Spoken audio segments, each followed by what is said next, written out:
Boom.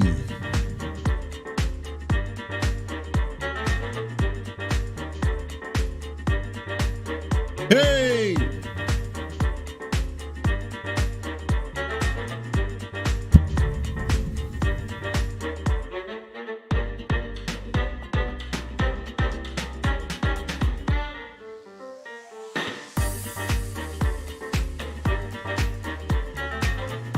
All right, you guys, where you at? Philosophy. Nurse Mitch. That damn Alaskan. Sherry Scary. Kimini. Karen Purdy from Newton Falls, Ohio. Valerie G. And me, BDD in the Heezy. Gavin Rutherford. The Trump Reaper. Jamie from Wisconsin. Susie Brizuela. Fox Hill Dreams. Kathleen Cross. Valerie G. Queen of the South. Tina G. Meeks Bees.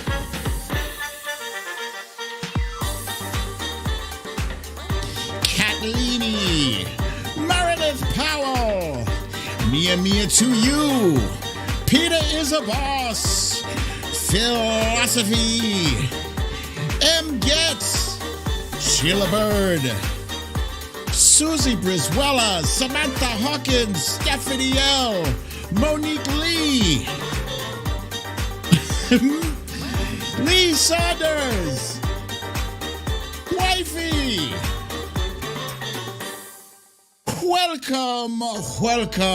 Welcome to another episode of Storytime with BDD. I'm your host, BDD, aka BrooklynDad, and this is Storytime.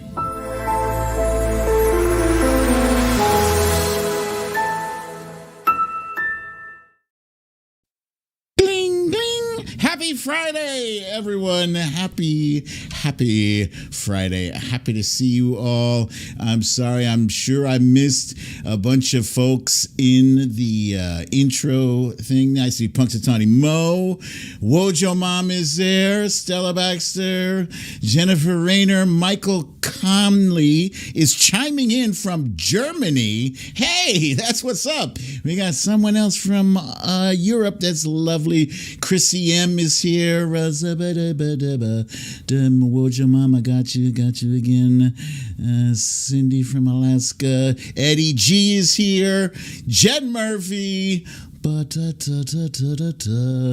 it is. And by now, I'm sure some of you are already familiar with the news, the big news. In case, Socialist J is joining us. Socialist J, everyone. In case you're not privy to the news I shared earlier today, next week, yours truly will be conducting an interview with none other than Mary Trump. Yes, Mary Trump. That's about as big a get as I could possibly muster without interviewing, I don't know, President Obama or something. It's a pretty big deal, and I'm excited about it. I'm glad you guys are too. I see Scribble My Dibbles is here. Maital Cabelli is here. We have Moyo joining us from Ohio. Moyo from Ohio. Sony G is here. I love to see these new names here. That's wonderful. Oh, Scribble My Dibbles. I'm so excited. So embarrassed. I didn't tell you yet. I'm so sorry. Sorry about that. She's like, what? That damn Karen is here. So if you have, some of you, I've been collecting questions from you guys to ask Mary Trump. I am not doing this interview with her live. I'm going to pre-record it and then I'm going to play it later. That's how it is. This is not up for debate. That's just what it is. It's my first interview ever, so you can imagine I'm more than just a tiny bit nervous about it. Like, I feel like I can talk freely with you guys.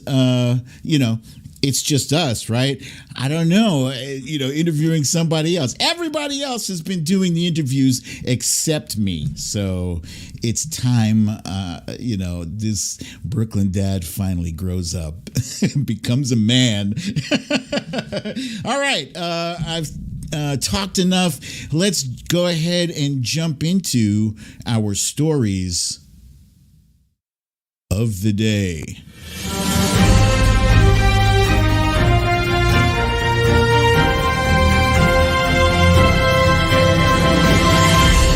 Stories of the day. Okay, stories of the day.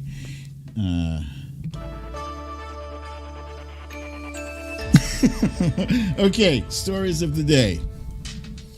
Affirmative action. Yes or no? Some folks are in favor of it. Some folks are against it. We'll get into the whys later. President Obama had some sharp words for Democrats on how they should go about winning in 2022. Our guessing game for today is Name That 2000s Trivia. And last but not least, today's You Raggedy Bish is none other than the New York Times' Maggie Haberman. Yeah, she's really disappointing all around for many reasons. The Democrats have not been fans of her since Trump came into office, and we'll get into why a little bit later. But as for right now, let me just open up my comments here. There we go. Okay. As I was saying earlier, I don't know if I finished that thought. I've been collecting questions from folks. I think I have about 10 or 12 right now. Send me a DM if you have a question that you'd like me to ask Mary Trump.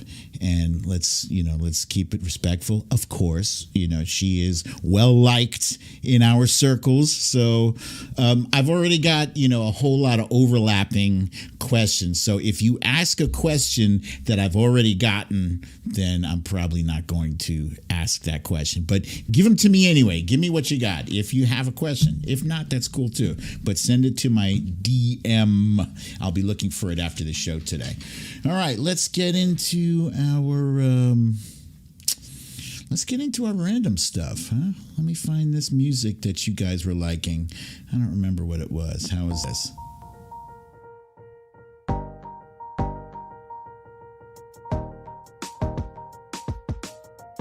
Oh yeah, I feel this. All right, so you may have noticed by now my audio issues and my visual, by the way, audio and visual issues have been resolved since a few nights ago you guys joined me at midnight. We were up to some midnight mischief, and that was fun. Oh, hey, there's Corey Lord is here, Melissa McQueen, and hold on a second. Did I miss a donation? Yeah, my friend Philosophy. Holy cow, thank you, my friend, for the very kind donation. Thank you for that, buddy. Marie from New Jersey is here. Lisa Hathaway. Eagle Star 1 is here. Solid Blue Sister. What's up, my sister? Cindy C. And Debbie Johnson, that's a new name. Welcome, Debbie Johnson. All right. So anyway, I had a bunch of people making sure the audio was working just right for today's show and for further shows, because I was shitting a brick. By midnight a few nights ago, I already knew that I had this big interview coming up. So I was trying on the wigs again. Some folks miss me wearing the wigs. What's up, Petty Deb? I see you. Veronica Tello is too. Let's see. Yeah. So a bunch of folks were like, yo, this is kind of cool. Can we do this more often? I don't know about doing the midnight madness on a regular basis, but yeah, every once in a while I might just pop up unannounced, especially if there's something interesting to discuss. But the wigs, definitely, I want to try to work those back into the repertoire. Yeah. Oh, thank you. Lee Saunders says, maybe no wigs for Mary. I'm still actually not 100% decided on that. I thought decorum-wise, maybe it's a bad idea, but I don't know. You know, my show is kind of different than everybody else's. A lot of these podcasts are very stodgy and stiff, and that's never been my thing. That's not my groove. I'm not stodgy and stiff. I am not one of those talking heads who, that's not me. Not me. I don't, whatever. So we'll see. Anyway, Sunday is Super Bowl Sunday. I'm excited about Super Bowl Sunday. I don't know who you got. Who do you guys got? I tend to like rooting for, Susie Briswell wants to know, am I going to make her sing? I'm going to try. I don't know. I don't know how she feels about it. I don't want her to be uncomfortable. I don't want to put her on the spot, but maybe I'll just send her a message ahead of time. How do you feel about singing? Some folks don't mind, but whatever. I like to root for the underdogs, and in this matchup, the Cincinnati Bengals are considered the underdog. I don't know what the betting line is on this. I would bet, the Rams have a terrifying defense. They're scary as all heck. But the Cincinnati Bengals, they made it. They made it to the big show, and they beat the big teams to get there. So, I wouldn't sleep on them either. This should be an exciting game. You got Matthew Stafford, who is previously from the Detroit Lions, who never won a damn thing in Detroit, came to LA in 1 year, and he's in the big game. That's impressive. This is a guy, Matthew Stafford, who used to have one of the greatest wide receivers at his disposal, Calvin Johnson, aka Megatron. He had this dude who was a beast. Never made it. I don't think he made it into the playoffs ever.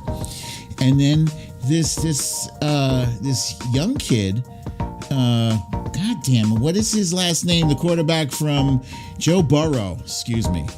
Joe Burrow. Calm down, Cincinnati fans. Joe Burrow. Joe Burrow from Cincinnati. This is his first year or second year playing? Whatever. The guy is phenomenal. And he's got an amazing rapport with his number one wide receiver, Jamar Chase. And he's got Higgins, and he's got Boyd, he's got Joe Mixon at the running back. This is going to be a hell of a game. I'm excited about it. And if you don't care for the football, show up for the commercials. Oh, wait.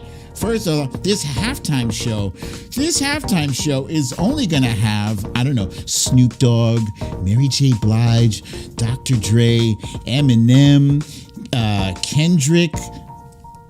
I mean, what? This is going to be a hella fantastical halftime show. And then I personally love the commercials. Normally I don't care about commercials. That's when you go and make your sandwich, go to the bathroom, talk to your friends or whatever. But I love the Super Bowl commercials. These companies, they spend millions of dollars for 30 seconds. A 30-second spot probably costs $30 million. So I did take a peek at some of the expected commercials for Super Bowl Sunday. We have this one starring Seth Rogen and Paul Rudd. Those two are hilarious together. They're doing a commercial for Lay's. We'll see how that pans out.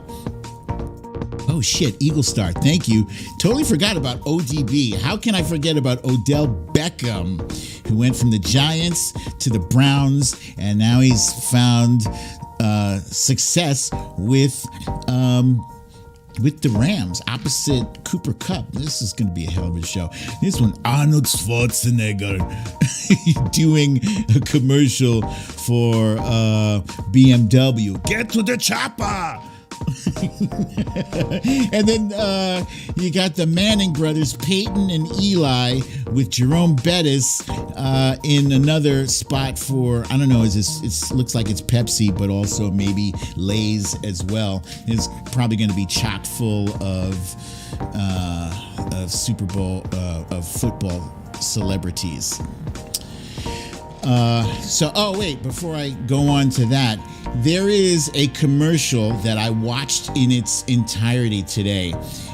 One of my all-time favorite movies is one of these movies that I've seen at least 10 times, maybe 15, is Austin Powers. The first one and the second one, hilarious. I love them both.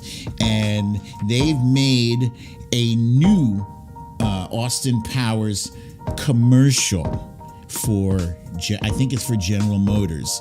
And this is actually pretty funny. I'm going to share this with you. Let me just pause this music. What's this called? Into Space. Remember Into Space, please, for me. That's the name of that song. Won't remember. Okay, here's the commercial. Ladies and gentlemen, our takeover of General Motors is complete. Dr. Evil, we can now use GM's Ultium platform to power our whole operation. Now we can reduce tailpipe emissions. I'm sorry, am I no longer Dr. Evil? I'm Dr. Good now? I didn't get the meme. Climate change is arguably the #1 threat to the world now. Dr. Evil, you are now the #2 threat to the world. I refuse to be number two. We have to help the planet. Oh, please, cheer. For my son. Your son? I shall name him Baby Me. No, his name is Kyle. Ow! You must help save the world first. Then you can take over that world. Okay, Frau, how about you let me do the business, all right? Hold on, I've got it. I will help save the world first, then take over the world. She literally just said that. Scott, you just don't get it, do you? What? What don't I get? You don't get it. Oh, we're right back. And you're never gonna get it. You can't draw me into these little... You act like a child. Here it is. You don't get I it. am an adult. You can't push my buttons anymore. Stop! Ow! We'll reduce our carbon footprint. Whatever. Okay, let's go. We're going all electric. Everybody in! Not you, Scott. One day you're gonna run the company, Baby Me.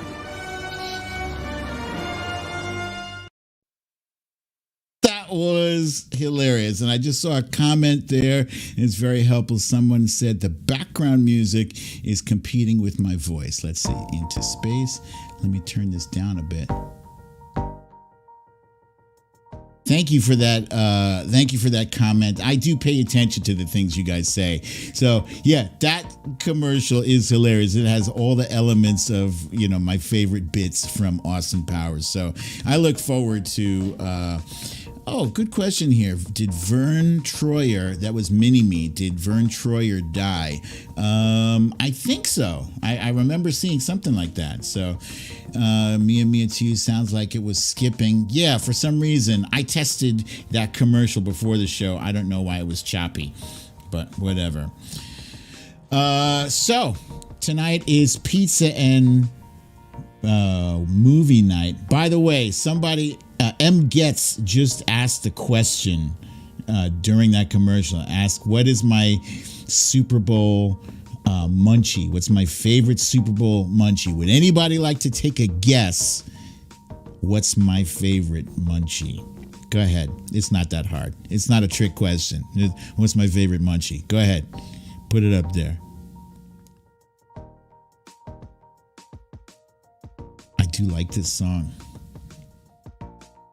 I see Eddie G, Susie Brizuela, and Debbie Johnson saying pizza and wings. Correcto mundo. Pizza and wings. And that's what I will be enjoying while watching this movie. This movie is called Kimi, and it is on HBO, and it just came out just the other day, and it's about a woman who so Kimi in this movie is like Alexa, right? I apologize if I just triggered your device in your home, but Kimi is like Alexa, and she interacts with it throughout the movie. She says, Kimi, what's the weather for today? Kimi, what's the latest? Where's this movie playing? Kimi, call so-and-so. You know, she leans heavily on this, as people are increasingly doing in this world that we live in now. They're increasingly relying on this artificial intelligence that is always on. It is always listening, and it's annoying sometimes when you say something and you're not talking to the device, and it's like lights up, like, you know, mind your own business. When I say your name, that's when I want you to light up. Anyway, apparently this device captures a murder in progress, and Kimi, who appears to be some kind of software developer, she somehow hears this murder through her device, and now she's trying to run down the murderer, but nobody believes her. It looks like a good movie. Interesting. And then this thing is available on Netflix, The Power of the Dog, starring Doctor Strange, Bandersnatch, what's his name?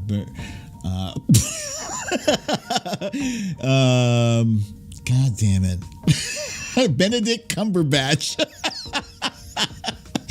Benedict Bandersnatch. Benedict Cumberbatch. Cumberbatch? Why does that sound so strange? Anyway, he's in this Oscar-nominated movie, The Power of the Dog, where he plays an ornery ranch owner, and that'll be on my list of things to watch. It's it. Benedict Cumberbatch. Bandersnatch! And then there's this other one, Spencer. This is on Hulu. Spencer, and it's starring Kristen Stewart, and she plays Lady Di, or Princess Diana. Yeah, so that, you know, that looks interesting as well. I believe this is also Oscar nominated movie. Yeah, Benedict Cumberbatch, handsome dude, but awkward name. Let's see. Oh, we got interesting ones here. Let's see. Meek Speed says Benedict Crumble Snatch. Kevin Rutherford says Vandersnatch sounds like assault. Marie from New Jersey likes my version. Bandersnatch is good too. Thank you for that. Thank you for that. Let's ask him if he would like to change his last name to Bandersnatch. Yeah. All right. I think that's it for our... Yeah, that's it for our random stuff. Let's go ahead and jump right on into our quick hits. Yeah, you son of a bee. That thing is so damn loud. Apologize for that. But let's go ahead and jump into our quick hits.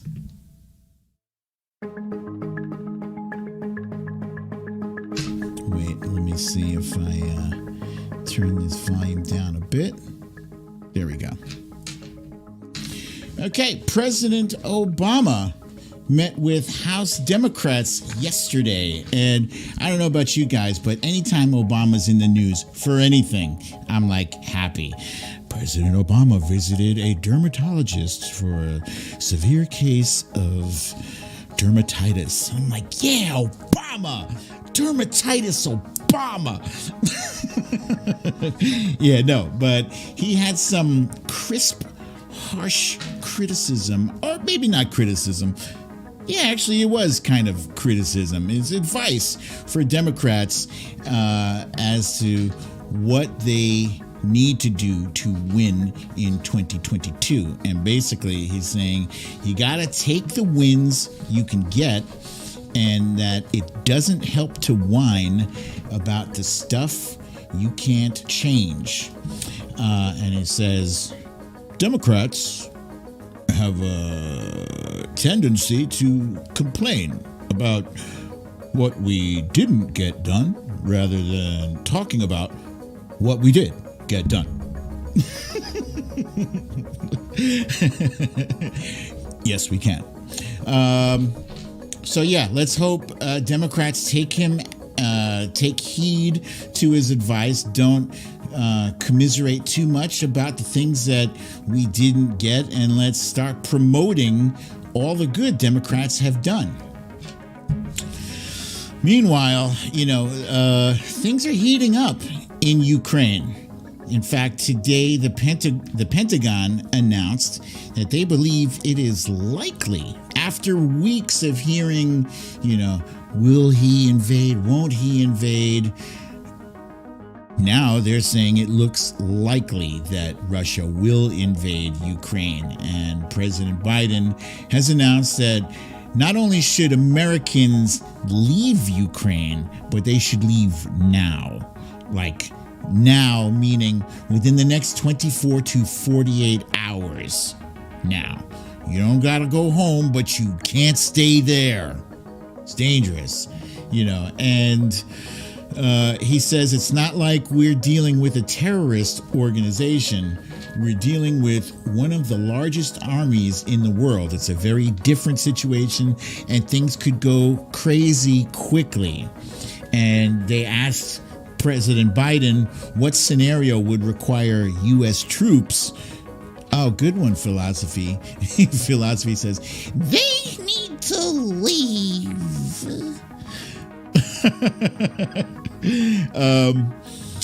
So they asked what scenario would require U.S. troops to enter Ukraine to evacuate Americans, and he said there is not. There is no scenario where Americans are going into Ukraine to rescue. So there's not going to be an evacuation of American citizens by U.S. troops. That's not going to happen. We need for them to leave of their own volition. He says that's a world war when Americans and Russia start shooting at one another. And I don't know about you guys. I do not like hearing the words world war. I don't like it. I don't want it. We got no time for world war. We have issues right here that we are dealing with. And I don't know what this guy's game is, what Putin's game is. Like, you already see all of the sanctions that are stacked up against your ass. You still want to do this. It's going to be very costly, extremely costly. Yeah, nobody wants world war. I'm sure Putin doesn't want one either. And I don't know if this is his brinksmanship. He's got to try to save face somehow. It's not good.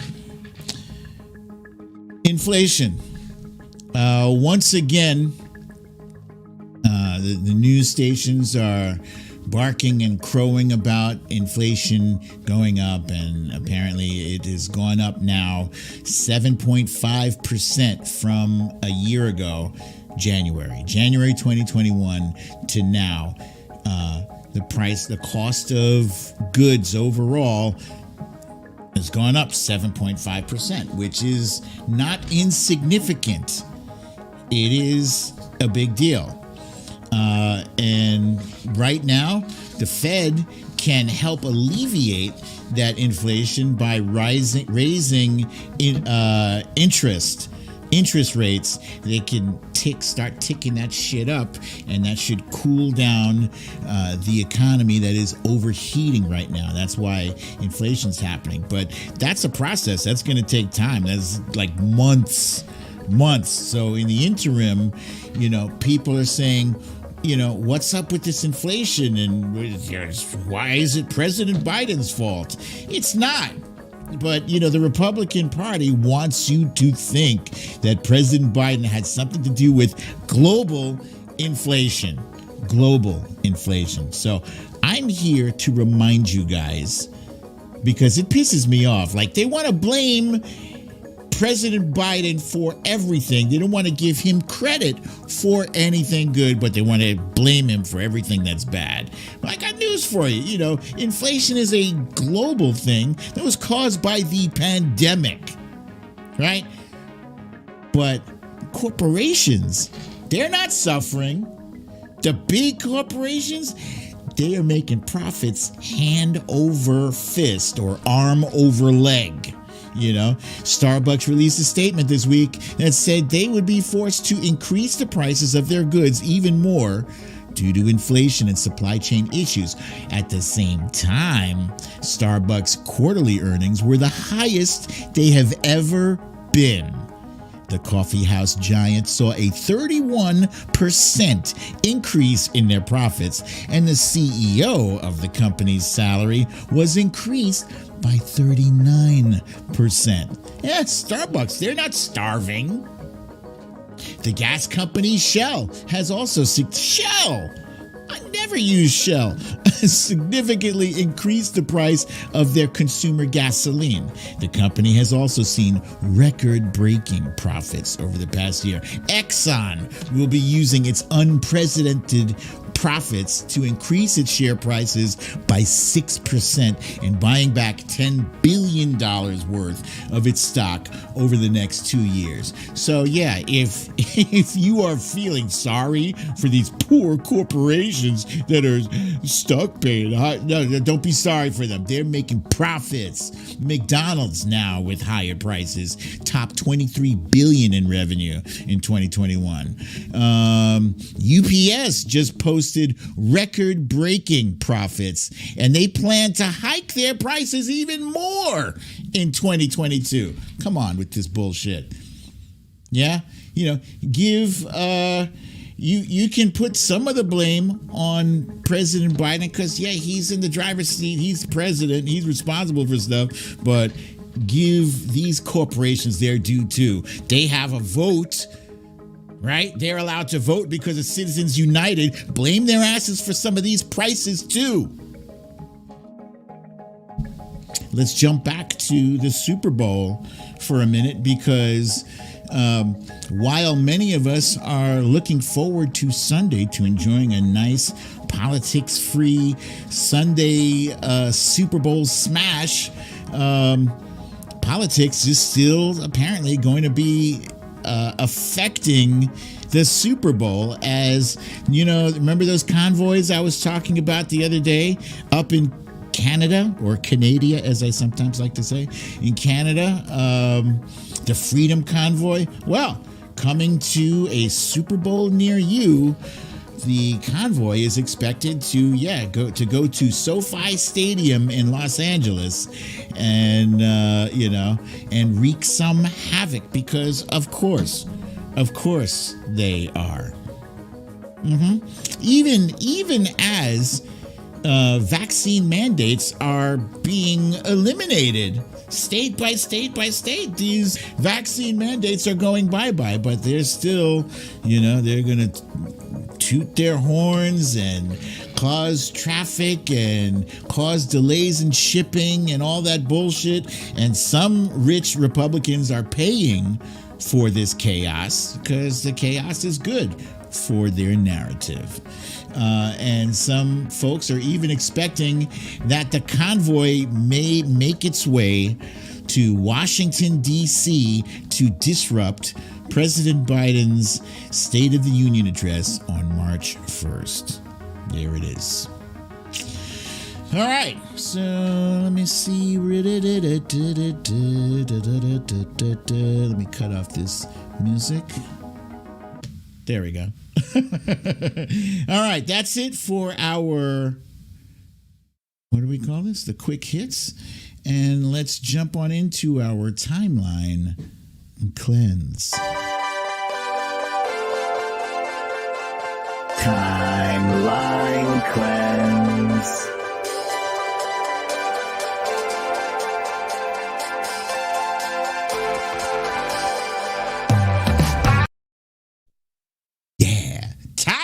Cleanse.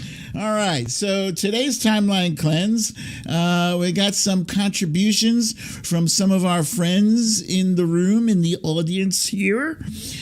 First up, we have Kermit the Frog doing the hibbity-dibbity with another frog cheating on Miss Piggy. No, it's not Kermit the Frog, but it is a frog, and it is doing the hibbity-dibbity, and prepare yourselves.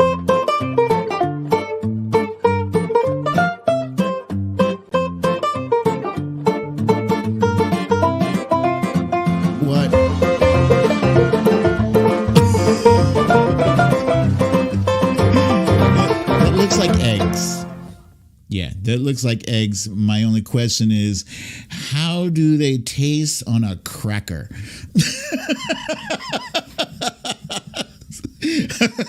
Sorry, I couldn't help it. But seriously, tell me you were not thinking about scooping up those eggs on a cracker. Gross. Oh my. Oh my. And his Foxhill Dream says disgusting. And Meek says my dog did something like that earlier and had to give her a bath. All right, let's see. What else do we have here? Oh, this next one here. This one was provided by our friend Alaska Cindy. And this is one of those things where you have to wait for it, right? This is very fascinating brick art. I like to call this another mouse in the bricks. Not another brick in the wall, but another mouse in the bricks.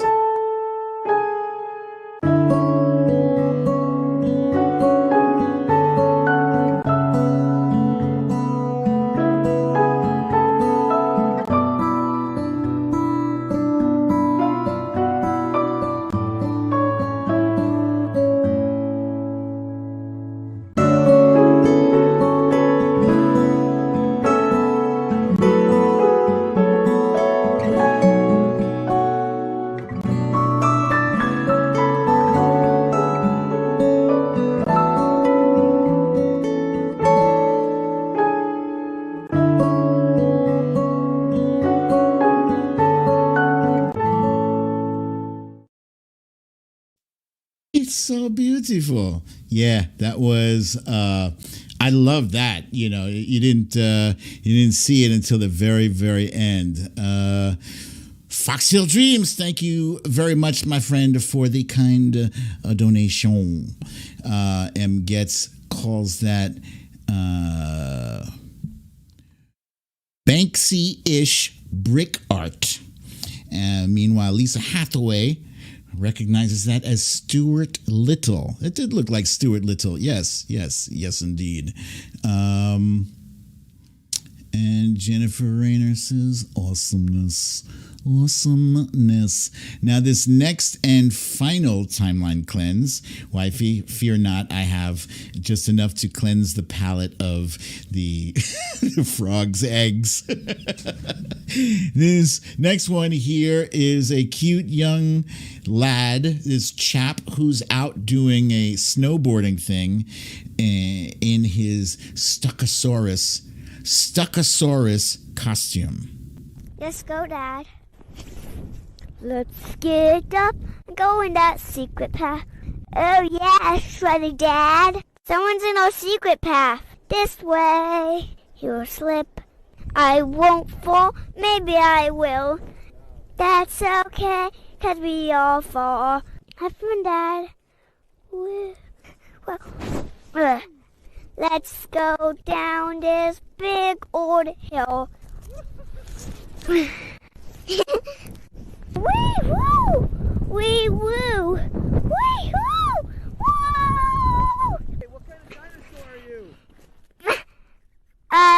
Countersaurus!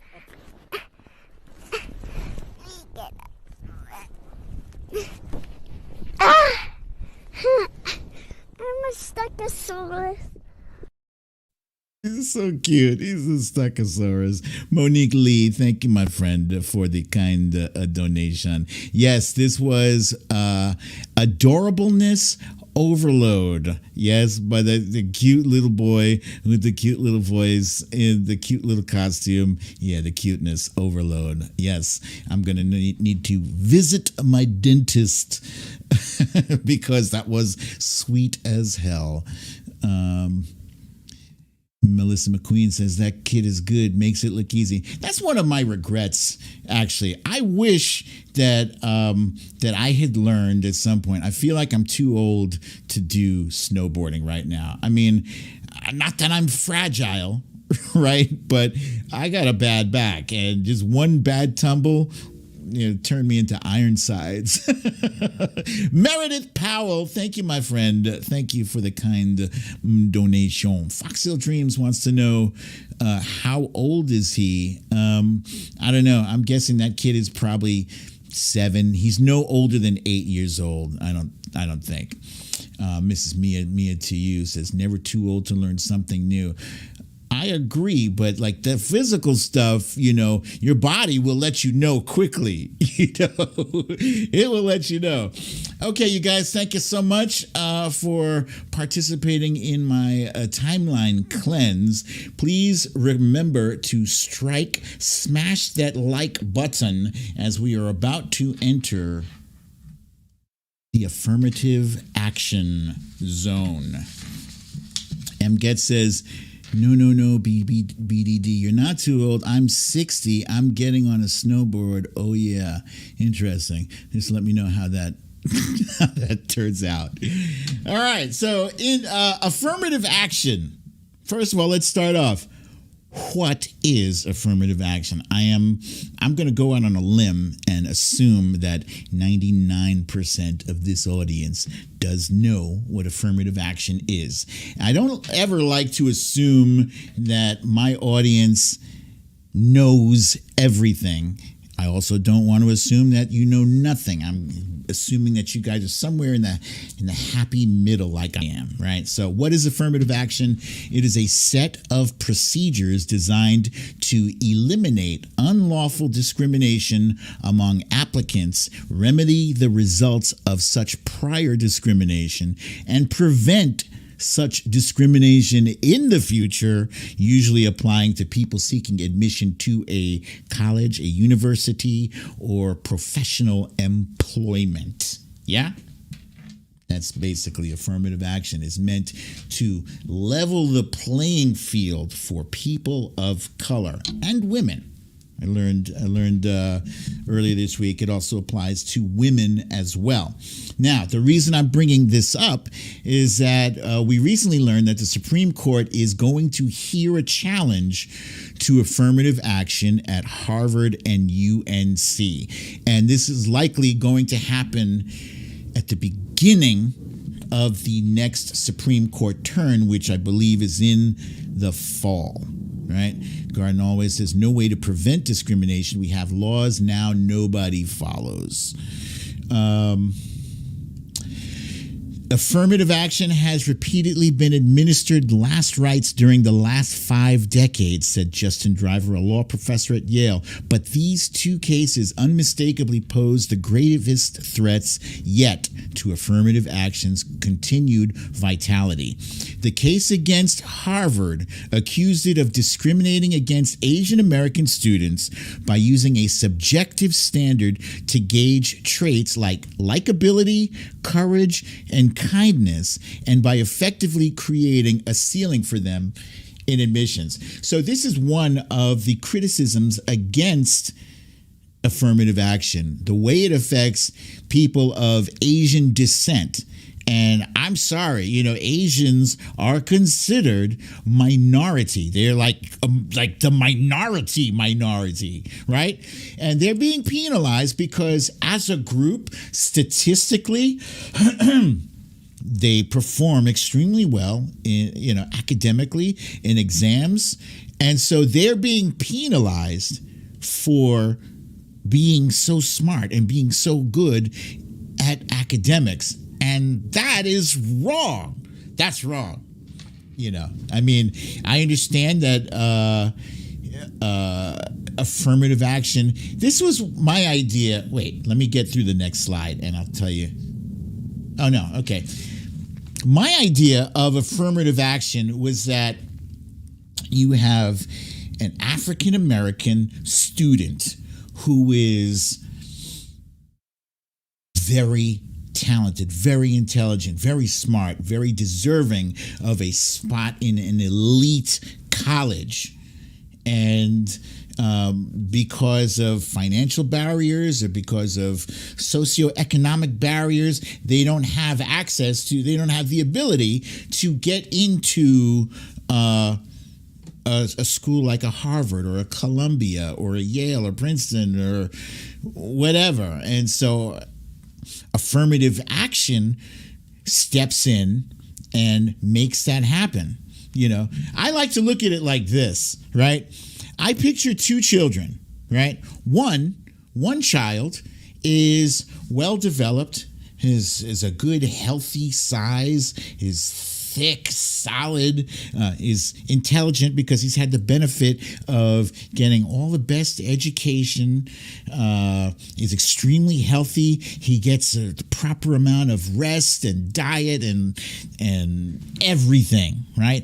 And it's a good, proper size and weight for his age. And then the other child number 2, is malnourished, is small for their age. They're small.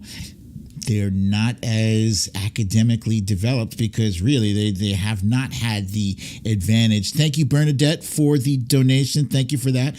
They haven't had the advantage that child number 1 has. They've had to scrap for everything they get. Even food is a struggle.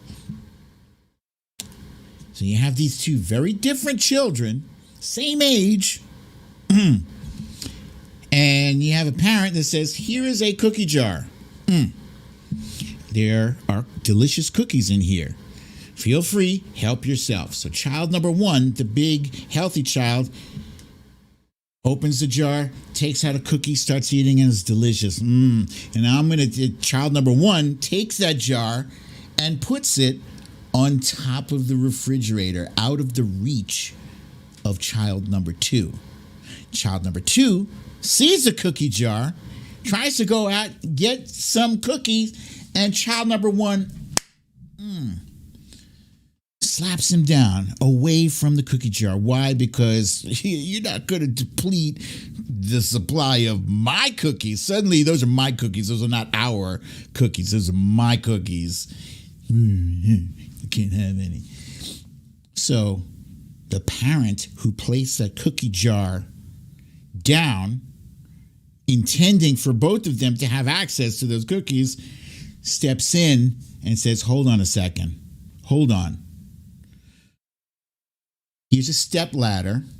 They put the step ladder next to the refrigerator where those cookies have been placed, and they say, okay, we realize that the cookies are harder to reach. Child number 2, you can still have those cookies. You just have to, climb up on that ladder and get them. Child number 1, you are forbidden to prevent child number 2 from getting those cookies.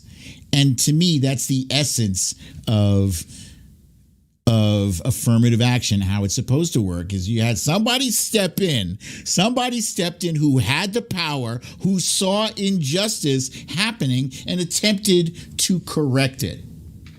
Now, sitting on the Supreme Court, is somebody who himself was a recipient of affirmative action. None other than Clarence Thomas.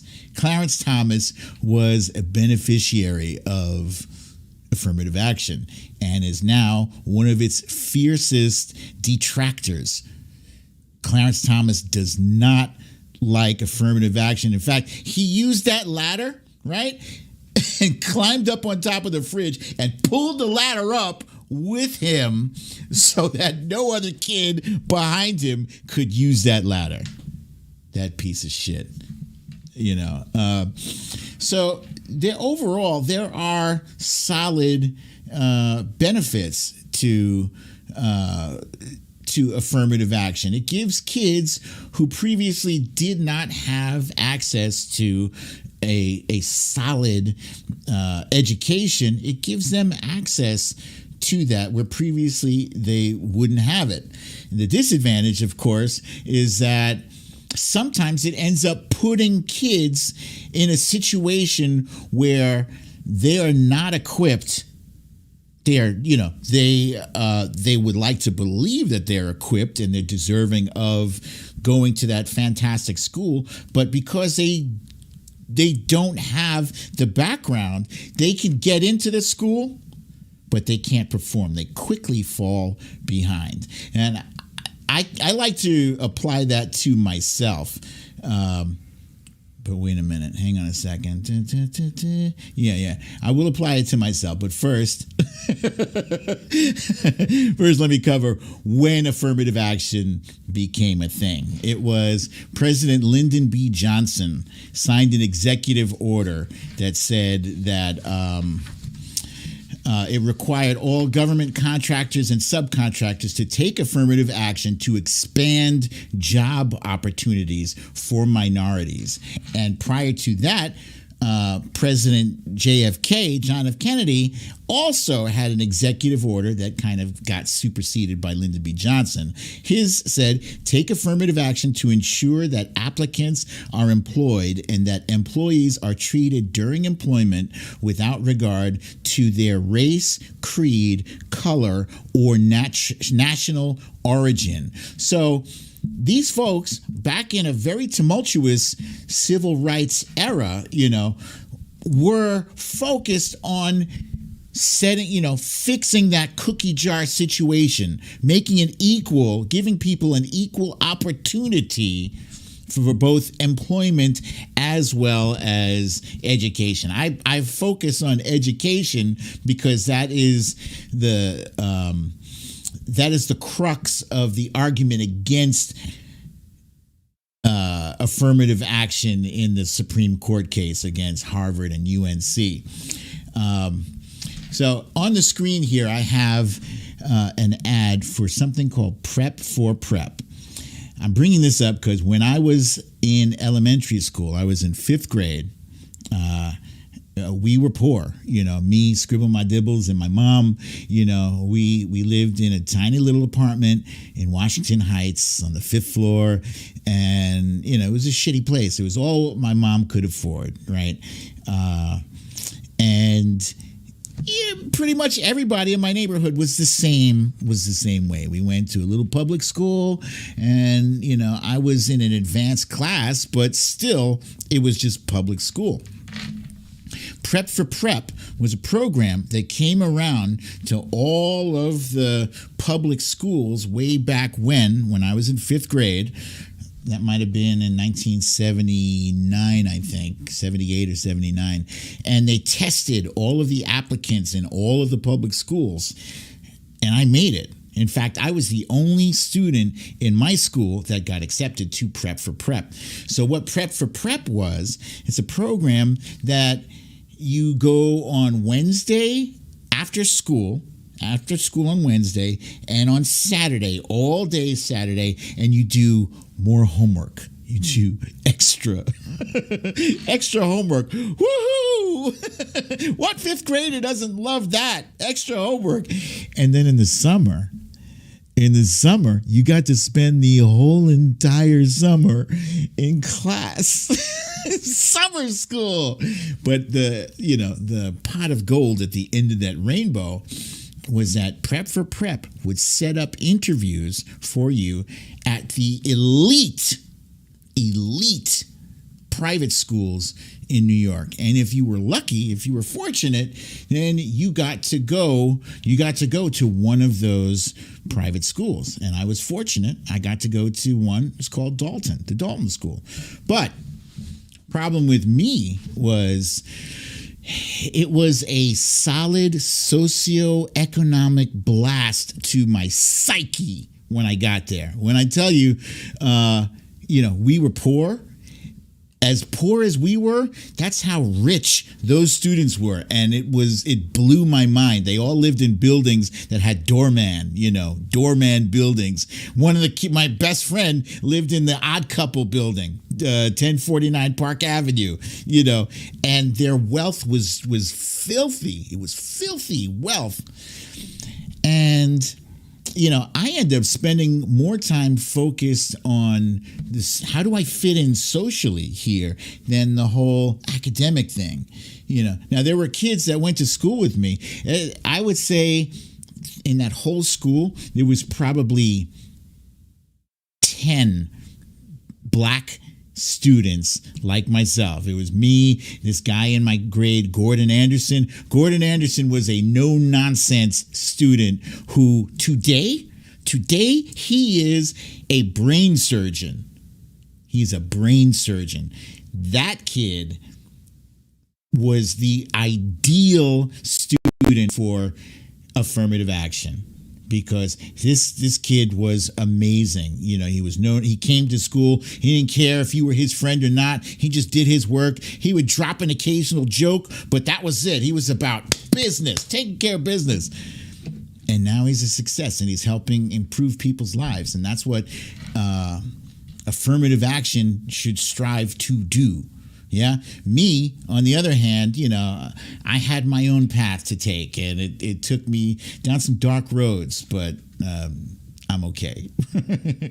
Anyway, the court said about affirmative action that race could be used as a factor to keep a diverse student body, but that quotas were unlawful. So quotas is basically it's a set number. It's a set number of people from a group that we need to accept in order to make sure that we are balanced here. Because if you don't have a quota, I'm sorry, it sounds messed up.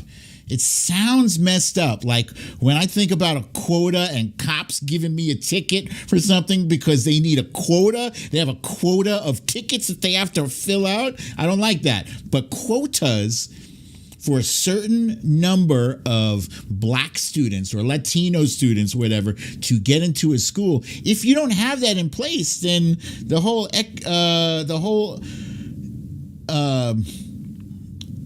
whole affirmative action program doesn't work. How do you make it work if you cannot quantify how many black and Latino students your affirmative action program has lifted out of public school and put it into a solid thing? But this whole thing is it's muddled because, sometimes the students are well equipped to be in the school and sometimes they're not.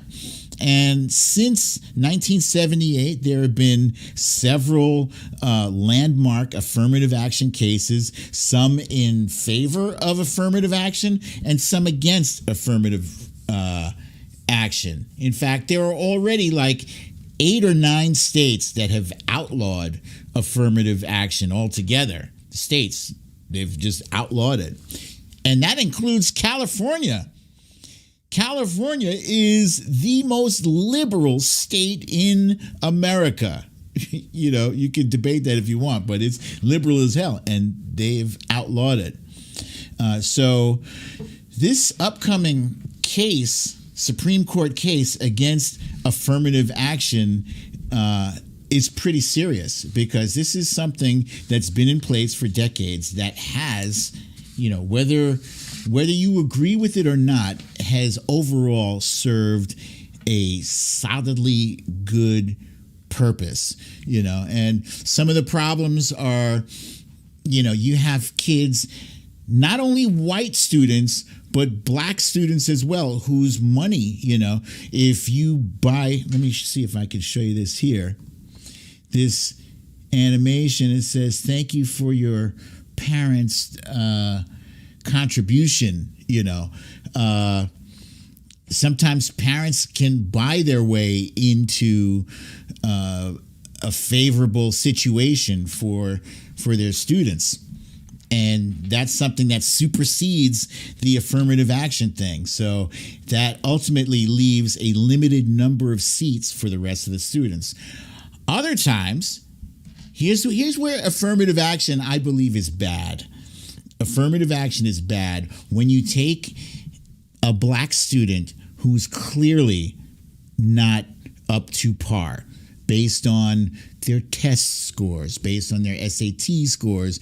They're not doing as well as, white students, Asian American students. You have to be fair.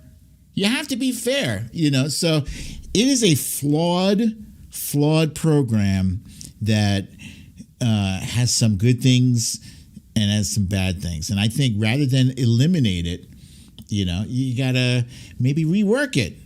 Maybe rework it in a way that it doesn't discriminate against the Asian American students who are busting their asses. They're busting their asses like it's nobody's business. A lot of them will give up, time hanging out with their friends on Saturday and Sunday because they want to excel. And that should be something that people of all races should be able to get behind, working that hard if it's that important to you. And some students at a college in Texas got in trouble for this bake sale thing. They were trying to make a point, right? So the bake sale, they were charging Asian males $1.50 for the same thing that would cost a white male $1, an African American male 50 cents, a Hispanic female 25 cents, and a Native American student free. I don't know. It looks like they were trying to make a point, with, showing the different prices, but based on the hardships that have been historically imposed upon these races, damn. So I'm stuck with the Asians having to pay so much. It's not right. They're penalizing them because they do so well. I got a problem with that. I do. I started this thing off, being solidly in favor of affirmative action, but I realize that it has some serious flaws that have to be corrected. Corey Lord has a great question. Should tutoring be able to mitigate this? It should, if you have the resources. I remember my son Malik, who is now a scientist. Interesting, because I remember taking Malik to tutor after tutor. Good Lord, we were driving through snowstorms to get this boy to tutors to help him with calculus. He was having a rough time with calculus. And Malik was, I hate to say this publicly, but yeah, out of all of my 3 sons, he was the one. He was the one that was going to go the furthest. He had the aptitude that none of us had. So he wanted to make sure he could get to where he wanted to go, and he applied to MIT. Didn't get in.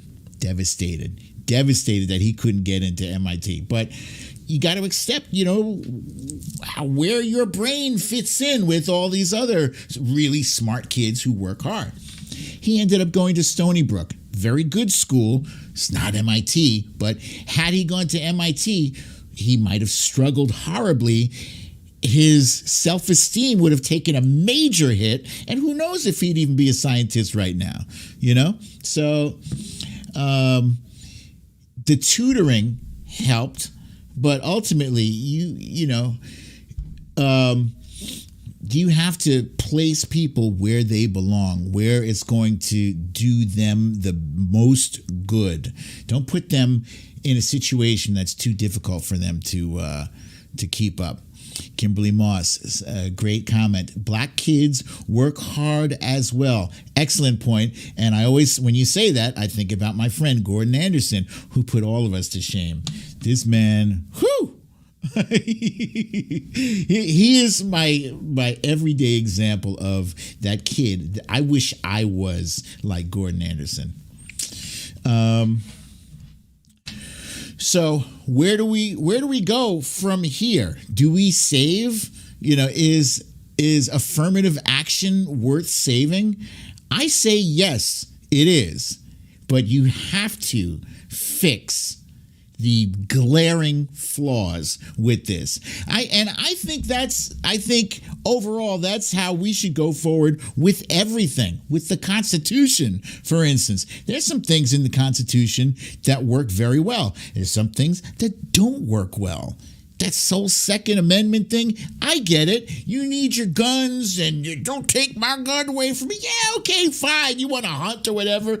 But the shit where criminals and people who are criminally insane and psychotic and dangerous, where they have easy, unfettered access to weapons of war, that shit has to change. And we need a constitutional amendment for that. And the same thing goes for anything else that isn't working perfectly. Rework it. That's all. If you have a tweet, and the lowest level that is not worded well, freaking just reword that shit. We don't have an edit button, but just post it on a tweet. God damn it.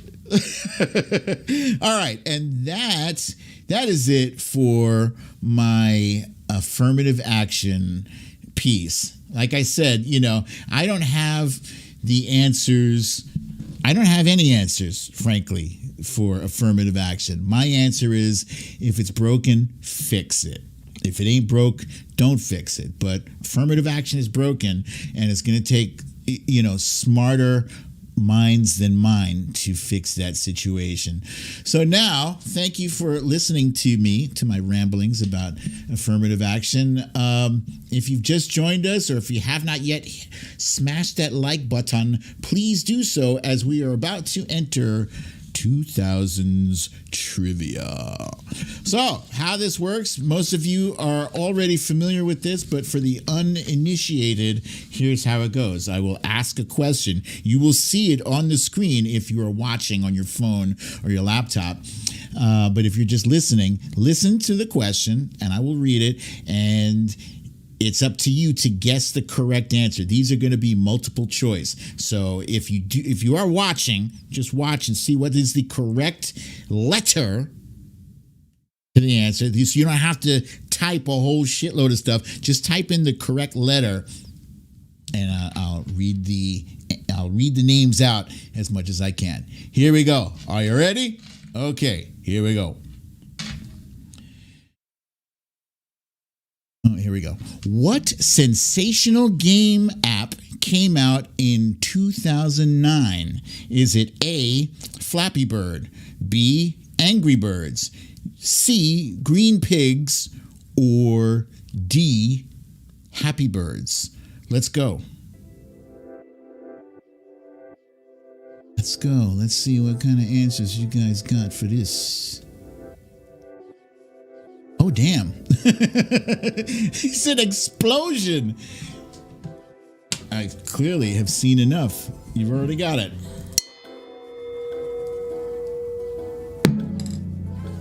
You got to let me know if you could hear that bell. Okay. Let's see. The correct answer is B, Angry Birds. And let's see, who do we have at the top here? At the top we have Lee Saunders, followed by Mia to You, Sheila Bird, Cindy C., Meredith Powell, Monique Lee, Garden Always, Chrissy M., Sylvia Correa, Kathleen Cross, Eddie G., Melissa McQueen, Asmila J., Marie from New Jersey, The Trump Reaper, Garden Always, Veronica Tello, M. Getz, Jed Murphy, straddling the A and the B, Misha Oliver, Maital Cabelli, Gavin Rutherford, Sheila Bird, Adrian Gladys, Lisa Hathaway. Okay, you guys know I can't read them all, but very good job, all of you. Very good. You all got it. Next up, what did AIM stand for? Was it A, American Internet Message? Was it B, AOL Instant Messenger? Was it C, Amazon Instant Message? Or was it D, Apple Instant Messenger? Okay, let's see what you got here. Here we go.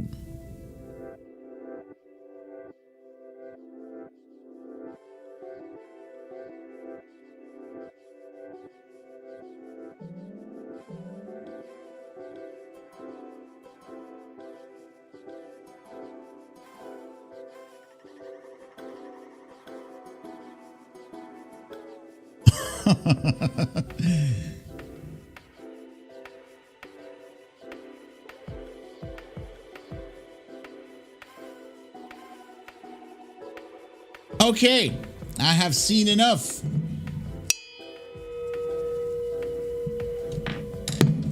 I never got that answer. Did you? Can you guys hear that bell? Okay.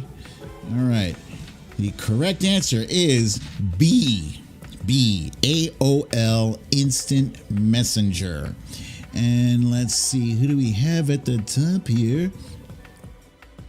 We have Misha Oliver, Samantha Hawkins, Melissa McQueen, Asmila J., Sylvia Correa, Eddie G., Scribble My Dibbles, Gavin Rutherford, Michelle Bookout, Lisa Hathaway, Gina J., That Damn Alaskan, D-I-E-I-O, an honest firm. Okay, can lightly hear the bell. That's good. The Trump Reaper, Patricia Haverkamp. Good job, you guys. Very good. I see I stumped quite a few of you on this one. Let's go with the next one here. Oh, wait. Let me cut this music off. All right. Who was the top-selling musical artist of the 2000s? Was it A, Eminem, B, Usher, C, Britney Spears, or D, Madonna? Let's get it.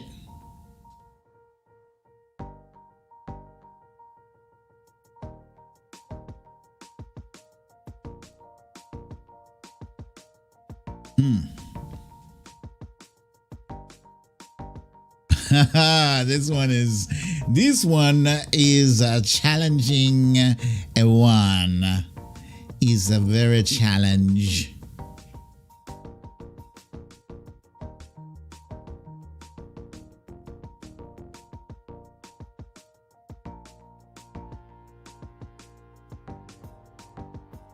Okay, I have seen enough.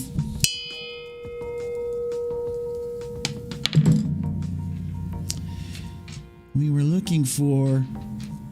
Wait. Oh, no! Damn it. Oh, my God. I'm sorry, my friends. This one, I screwed up. It was supposed to be A, Eminem. Well, that's fine. It's A, Eminem. Ignore my graphic. B. A, Eminem is correct. Damn it. Okay, at the top here, we have, I forgot to do this, Misha Oliver, followed by Petty Deb, Lee Saunders, Jennifer Rayner, Melissa McQueen, Jennifer Rayner, Cindy C., I stumped a bunch of you on this. Gavin Rutherford, Gina J., Sylvia Correa, Samantha Hawkins.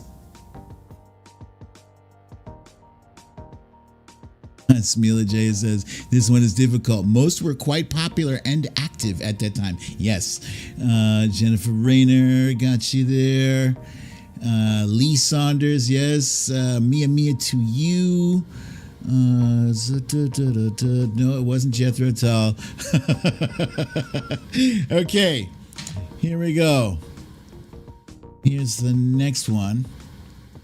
What disease was declared a national emergency in 2009?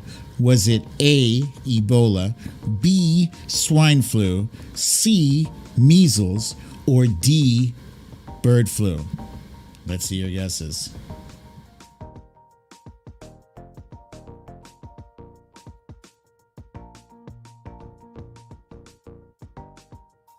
Got another one.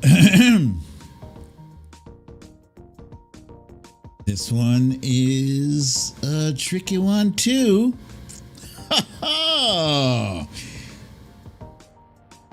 But there really is only one correct answer. And we're going to show you right now the correct answer. I've seen enough. The answer we were looking for was B, swine flu. And at the top, we have Lisa Hathaway, followed by Jen Murphy. Damn. Is H1N1 the swine flu? Because if it is, then Eagle Star 1 is correct. I don't remember if that one was H1N1. Gavin Rutherford, Watcher Soko, Sylvia Correa, Jennifer Rayner. Susie Brizuela says H1N1 is swine flu. That's B. Okay. Cindy C. Interesting. Lisa Hathaway says she had it and has the trach scar on her neck. Wow. Cha-cha. Cha-cha. I haven't seen a comment from you in a minute. Okay. It is very good, you guys. I stumped you. Okay, next up. Let's keep it moving. What is the highest grossing film of the decade?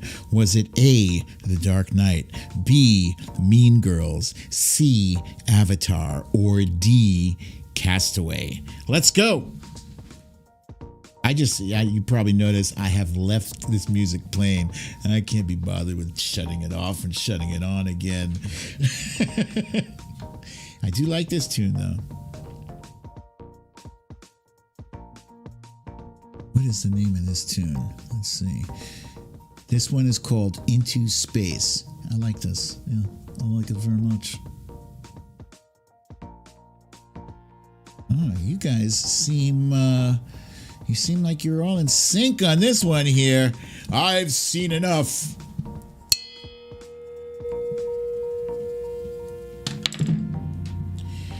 The correct answer was C, Avatar. Avatar broke records. That shit went well over $1 billion. And let's see. C, Avatar. We got Mrs. Mia Mia to You at the top there, followed by Cindy C, Sylvia Correa, Asmila J, Meek Spees, Meredith Powell, Sheila Bird, Susie Brizuela, Corey Lord, Maital Cabelli, Garden Always, Melissa McQueen, Kathleen Cross, Adrian Gladish, Cha-Cha, Eddie G, Scribble My Dibbles, Harold James, Samantha Hawkins, Jen Murphy, Monique Lee, Watcher Soko, Misha Oliver, Jennifer Rayner, Gavin. Oh, no, sorry, Gavin. Nope. Marie from New Jersey, Michelle Bookout, Gina J, Stella Baxter. Good job, you guys. Good job. Very good. Let's keep it moving. Here's the next one. What year did the iPhone debut? Was it A, 2005, B, 2007, C, 2008, or D, 2000? This one is tough because this is something that everybody uses. I, by the way, have never owned an iPhone. I never owned an iPhone. I was, in the beginning, I was kind of jealous of the people who had the iPhone because it was the shit. But now I'm like, Man, I got Android, bitches. I like my Android, but yeah, iPhone was all the rage. People were waiting online for hours for the latest iPhone. But the first iPhone, the original iPhone, I think I've seen enough.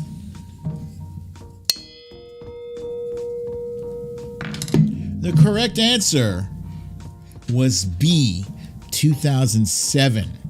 2007.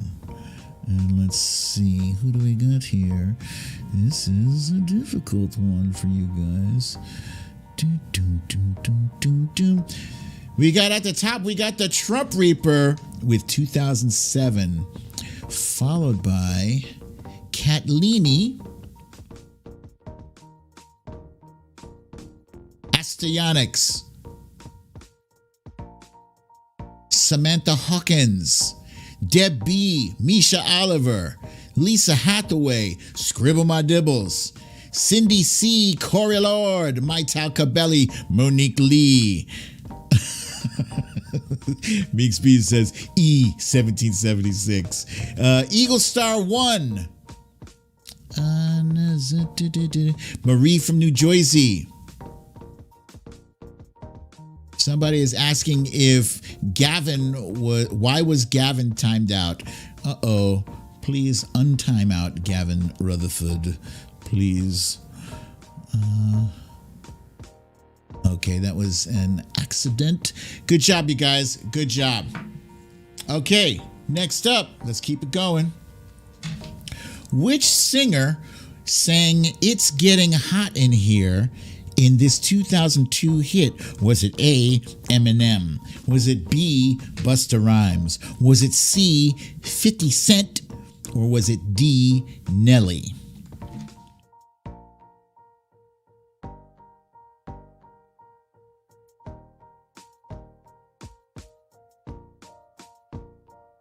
It's getting hot in here, so take off all of your clothes. You all remember that oldie but goodie.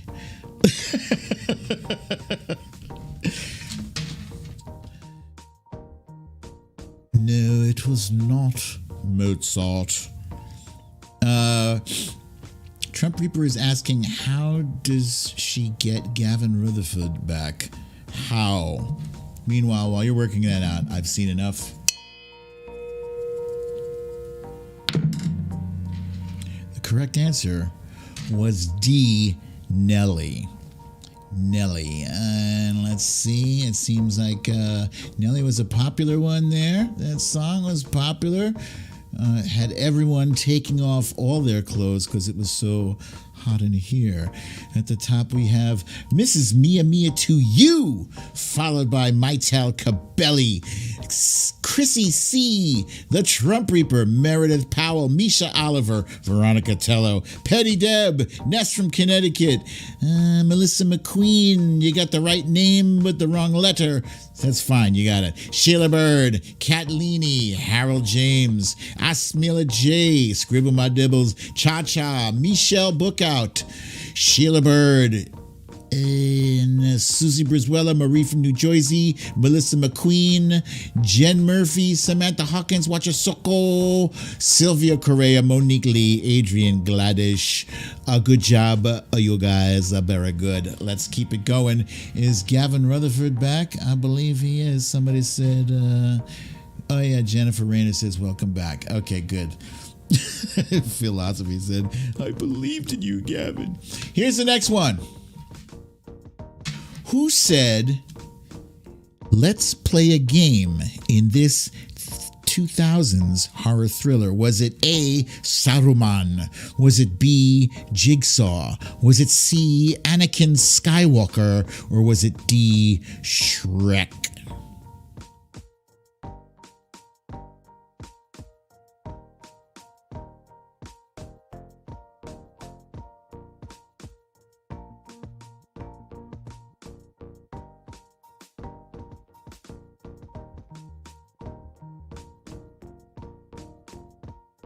Okay, I've seen enough. You guys jumped all over that one.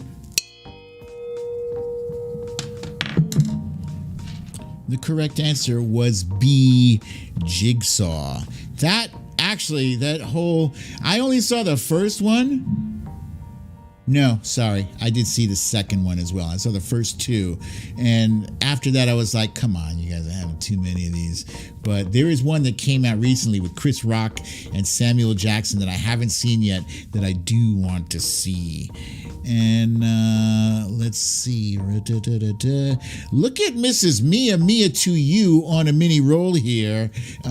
Correct answer B. Followed by Lee Saunders, Meredith Powell, Asmila J, Maitel Cabelli, Catlini, Garden Always, Sheila Bird, Monique Lee, Misha Oliver, Sylvia Correa, Watcher Soko, Deb B, Scribble My Dibbles, Jen Murphy, Astyonics, Chrissy M, The Trump Reaper, Samantha Hawkins, Cindy C, Kathleen Cross, Philosophy, Veronica Tello, Melissa McQueen, Susan Brizuela, it's not John Madden, Eddie G, Gina J, Anita G Ma, Eagle Star, Corey Lord, Harold James, Adrian Gladys. Good job, you guys. Very good. Very good. Wojo Mom, I see you there. I know you try. It's just, I can't read all the way down there with all those comments there. Poor Wojo Mom has got the rough internet connection. Damn it. Next up, which social media network was founded in 2004? Was it A, Instagram? Was it B, Facebook? Was it C, Twitter? Or was it D, MySpace?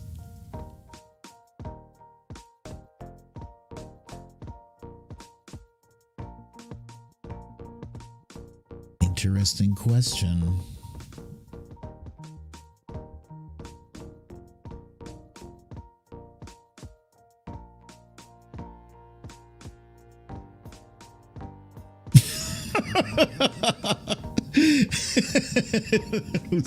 It was not Pornhub, damn you. Oh my goodness. Okay, I've seen enough once again.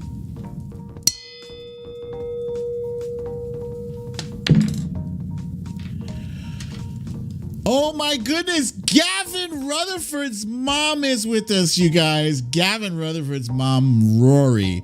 She says, did someone time out my son? That's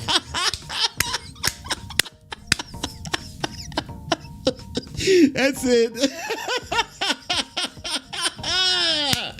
Hello, Mrs. Rutherford. Thank you for joining us. Wow, that is very cool. Rory Rutherford. You just broke me right there. Gavin Rutherford says, Dad, what you doing? Look, I don't know. Was this a prank? Is this real? Look, Rory Rutherford says, did someone time out my son? I don't know if that's a prank, if that's for real, or is that like Matt Meehan or Meek Spees doing that? Dudes, what? Gavin, is that your mom for real? Please. Oh, it's Gavin. He says it's just me playing. Damn you, dude. I was all excited about that. All right. Okay, so the answer to that was B, Facebook. Sorry, I got all on a tangent with that. I seriously thought Gavin Rutherford's mom was with us here. That's funny. Okay. Boom. On a roll. Mrs. Mia to you is at the top with B, followed by Misha Oliver, Garden Always, Eagle Star 1, Meredith Powell, Mary Quill, Maital Cabelli, Monique Lee, Chrissy B, Watcher Soko, Jen Murphy, Harold James, Susie Brizuela, and Scribble My Dibbles, Eddie G, Astyonics, Sylvia Correa, Ness from Connecticut, the Trump Reaper. You get bonus for saying ass book. Gina J, Veronica Tello, Cora Lord, Anita G. Ma, Philosophy, Marie from New Jersey. Okay. Good job, you guys. Here's the last one. Last one. Let's get at it. What star did Madonna kiss at the 2003 VMAs? Was it A, Britney Spears, B, Drake, C, Avril Lavigne, or D, Kelly Clarkson? Come on, let's get it. Come on. Come on now. Come on. Who was it?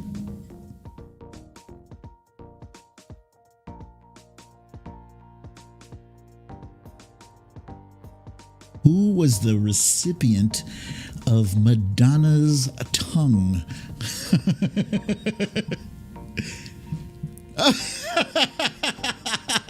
Damn you.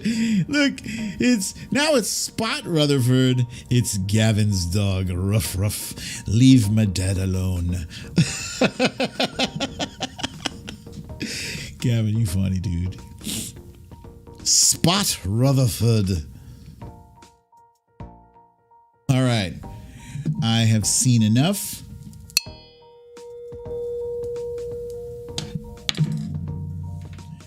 All right, let's see. The correct answer was B, Britney Spears. And let's see. It appears that everyone, with the exception of Meek Spees, who said E, me, everyone appears to have gotten this one correct.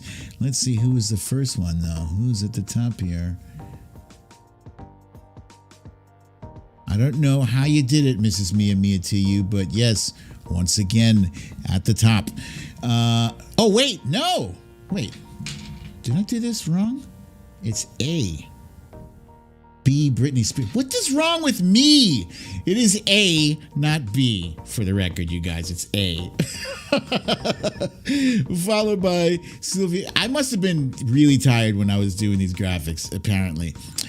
Followed by Sylvia Correa, Misha Oliver, Asmila J, Lee Saunders, Chrissy M, Veronica Tello, Monique Lee, The Trump Reaper, Meredith Powell, Astyonics, Watcher Soko, Garden Always, Adrian Gladys, Sheila Bird, Susie Briswella, Harold James, Lisa Hathaway, Melissa McQueen, Cindy C, Eddie G, Sylvia Correa, Eagle Star, Kathleen Cross, Maital Cabelli, Marie from New Jersey, Ness from Connecticut, Michelle Bookout, Stella Baxter, Anita G. Ma, Gavin Rutherford, Scribble My Dibbles, Samantha Hawkins, Deb B.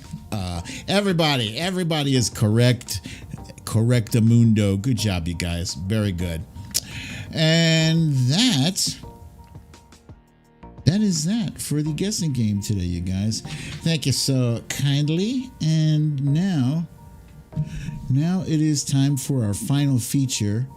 You know what it is. It is You Raggedy Bish. You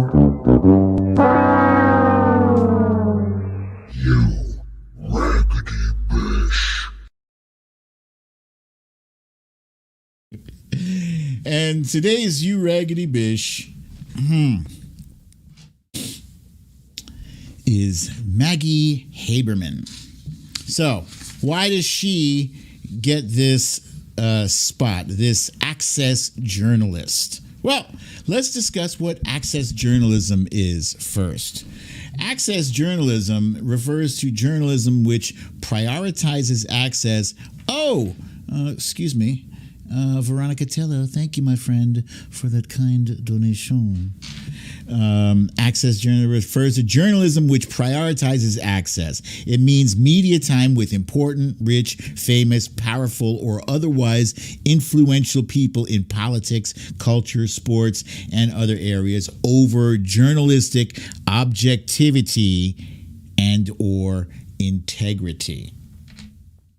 That's why we have a problem with Maggie, New York Times reporter, crawled all the way up Trump's colon in the year 2016 when he's in his first year in office. She's been very cozy with Trump and his inner circle because she had access to him, because she was particularly nice to him and mean to his perceived enemies. Oh, wait, where's that tweet? Damn it. There's a tweet I have where basically it was Lindy Lee who said that she had 265 articles about Hillary Clinton's emails, but zero articles about Trump flushing documents down the toilet or maintaining his relationship with Kim Jong-un behind closed doors. She had nothing to say about this at all for an entire year. Why? She was saving it up for her book. Yeah, so she's no better than John Bolton or even Bob Woodward. Bob Woodward was such a disappointment. That guy who brought down Richard Nixon, with his work. Maggie Haberman is coming out with a book called Confidence Man. I guarantee I will not be reading it. You could send me a free one. She could deliver it herself to my house, autographed. I wouldn't want it. I wouldn't open the door for her. I wouldn't. It's a damn shame.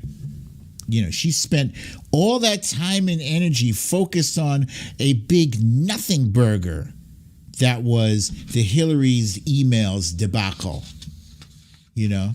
She spent her the following years of Trump being in office normalizing him, trying to polish the turd that was his image. But this is huge. I will never understand this. That's a scoop. That is a bona fide scoop. There are very few things that qualify as a scoop in the world of journalism. People say it all the time. They will tweet something, scoop, and it's like, it's boring shit. But this was a scoop.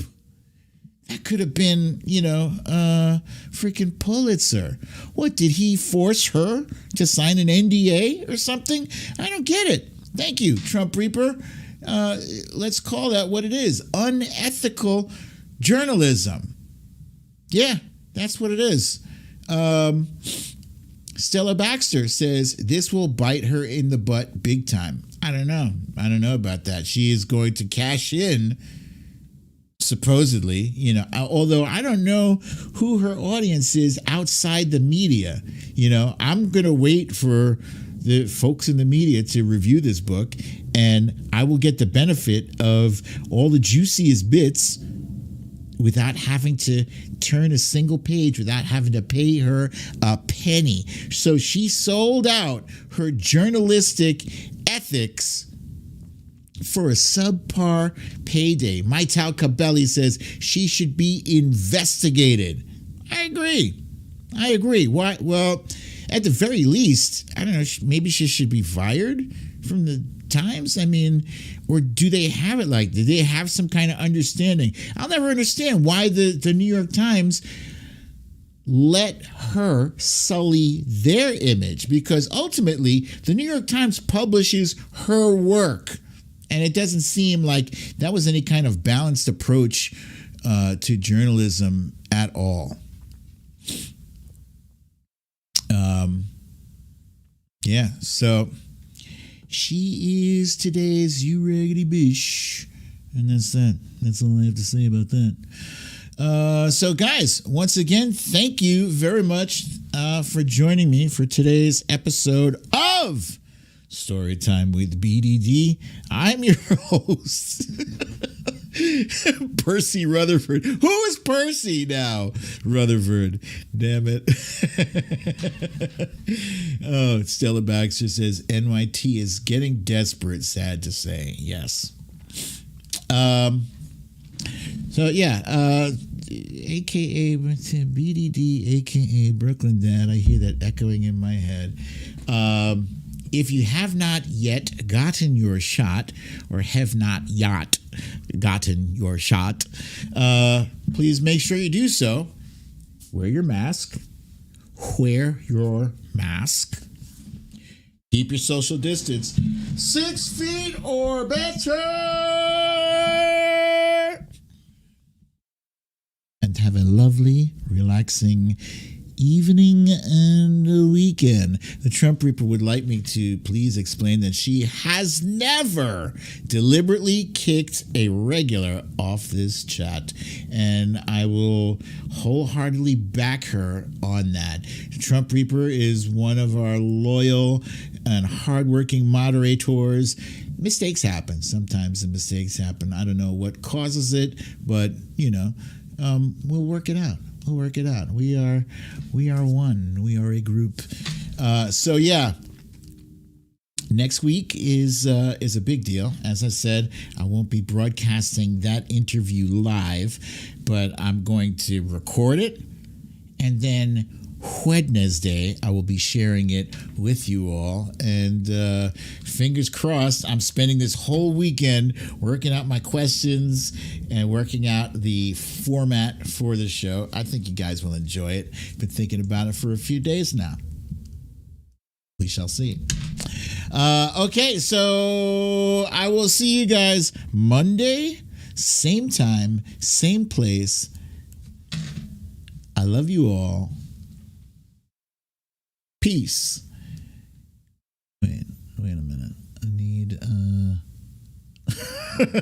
I never figured out a thing for the outro, but we'll do this one.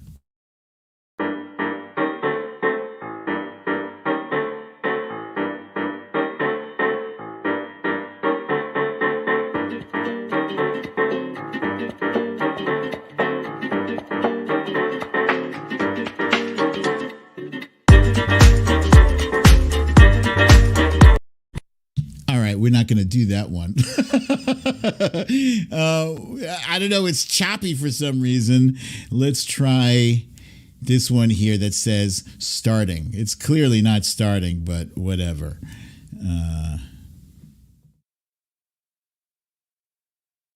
Wait. Goodness gracious. I will get this worked out, you guys.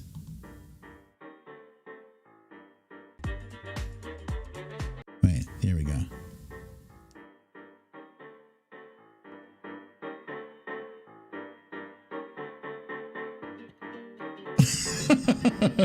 Whatever. Damn it. Boom.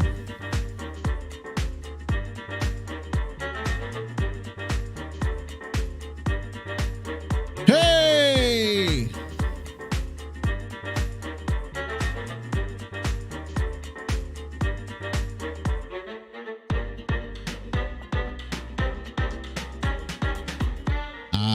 Corey Lard says it's wise not to have the interview done live, at least for the first one.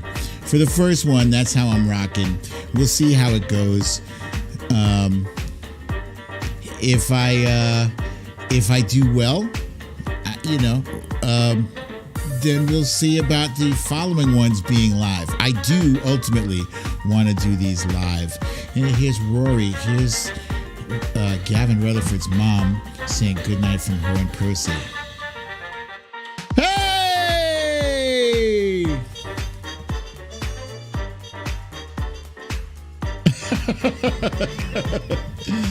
It's fine. We still got the music. Eddie G says she always finds herself dancing to Charleston to this song. Charleston.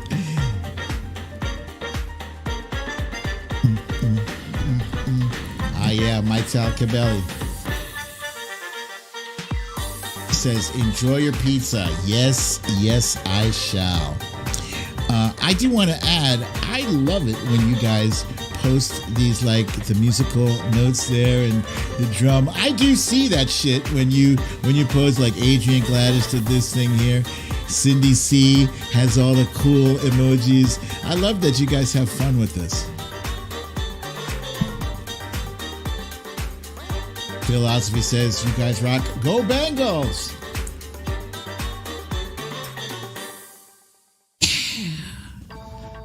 Wait. Oi.